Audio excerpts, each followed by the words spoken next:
Une fois, il n'y avait pas. Quand, je ne m'en souviens plus. Qui, j'ai oublié. Dans une rue paisible et ombragée se trouve, dissimulé parmi des bâtiments en pierre jaune, un atelier de couture.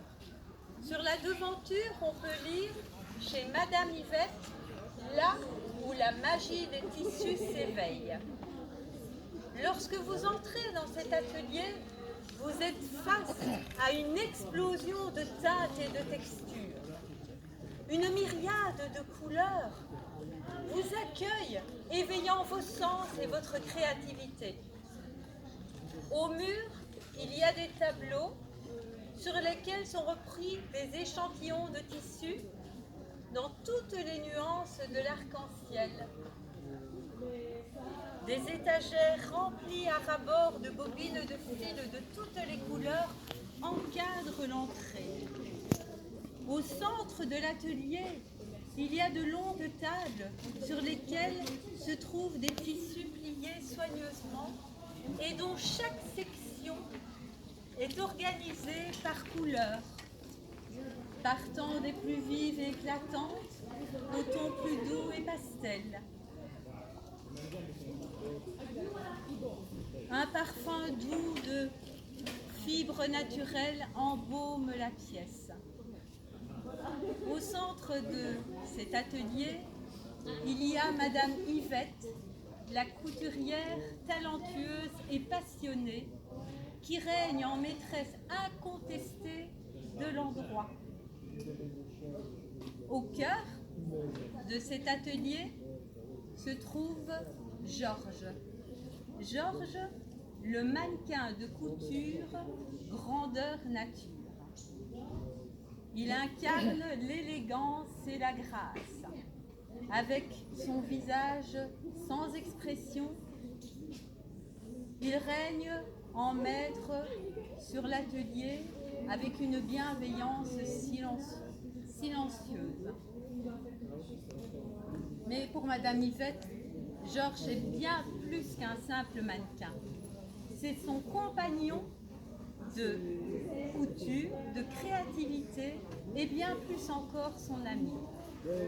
Tous les matins, lorsque Madame Yvette arrive dans l'atelier, elle salue Georges, qui semble lui répondre avec un haussement de sourcils et un fin sourire sur son visage figé.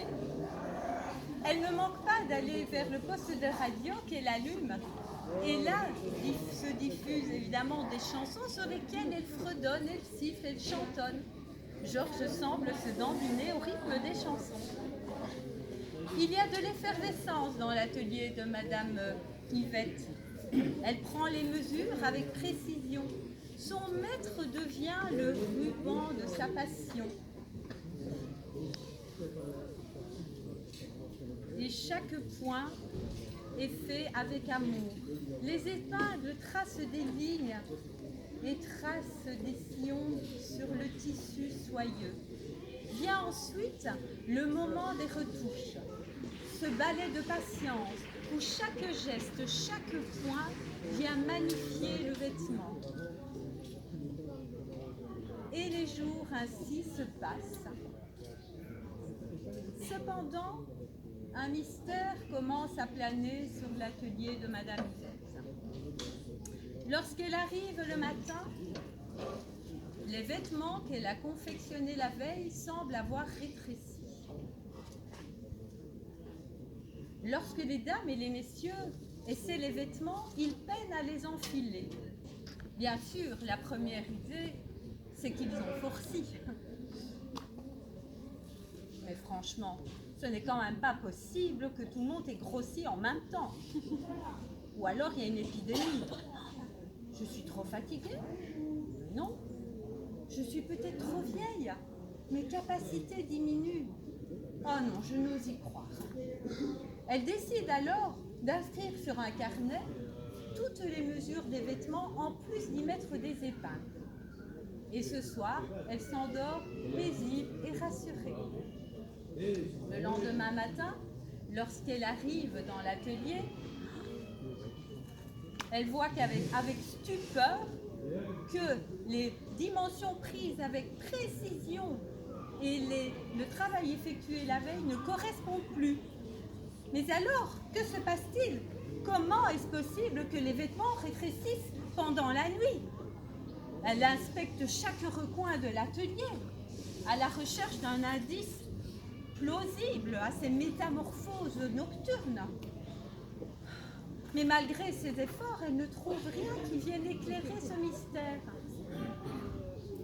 Déconcertée mais déterminée, elle décide de rester éveillée une nuit à surveiller l'atelier.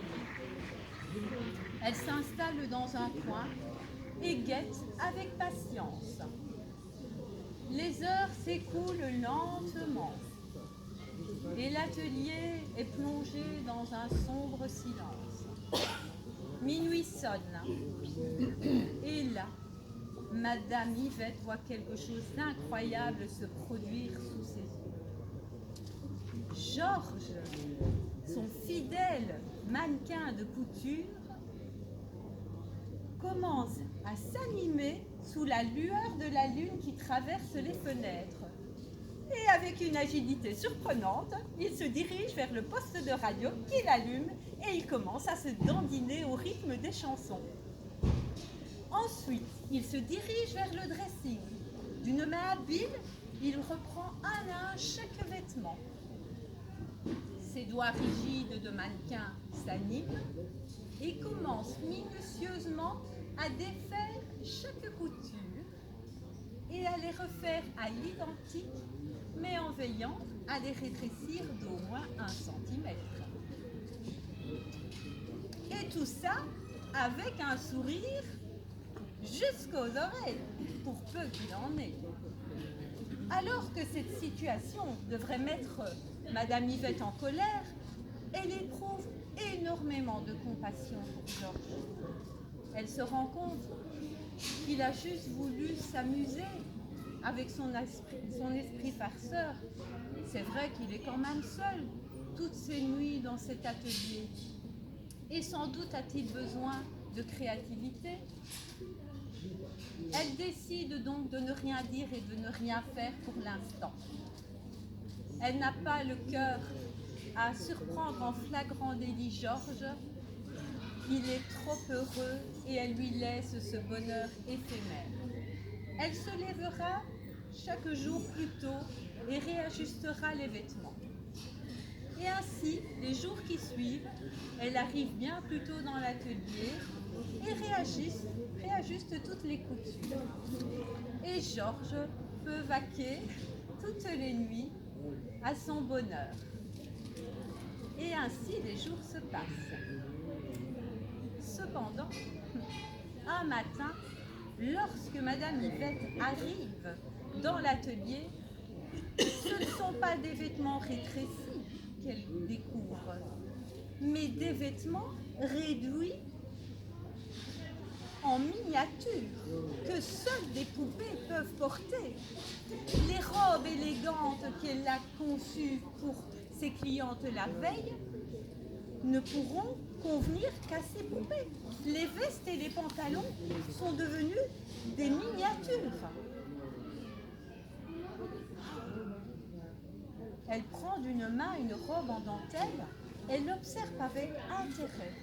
Et là, elle se rend compte que c'est fait avec beaucoup de finesse et beaucoup de détails exquis. Georges, ça fait des jours et des nuits surtout que je t'observe défaire mon travail. Je suis agacée.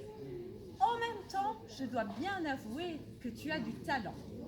Ensemble, nous allons créer des œuvres et nous allons convenir que moi je fais les vêtements pour les grands et toi pour les petits.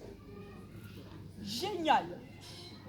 Ça va être une super idée, les clients vont adorer ça. On va faire de notre atelier un terrain de jeu pour les grands et les petits. Exactement. Et depuis lors, l'atelier est devenu un paradis pour les amateurs de mode où les vêtements grandeur nature et les vêtements réduits en miniature cohabitent harmonieusement. harmonieusement. C'est un paradis donc, pour les amateurs de mode qui se voient offrir à chaque vêtement une version miniature. Il règne dans l'atelier de Madame Yvette une atmosphère où on s'égaye devant toutes ces merveilles. Madame Yvette règne toujours en maîtresse de cet atelier, elle qui est talentueuse et passionnée, et Georges, son mannequin farceur, trône là. Et d'ailleurs, pour ceux qui y sont attentifs, maintenant, Georges sourit. Voici, mon conte est fini. Je le plie, je le mets dans vos oreilles. Ainsi, vous vous en souviendrez et le raconterez à votre tour.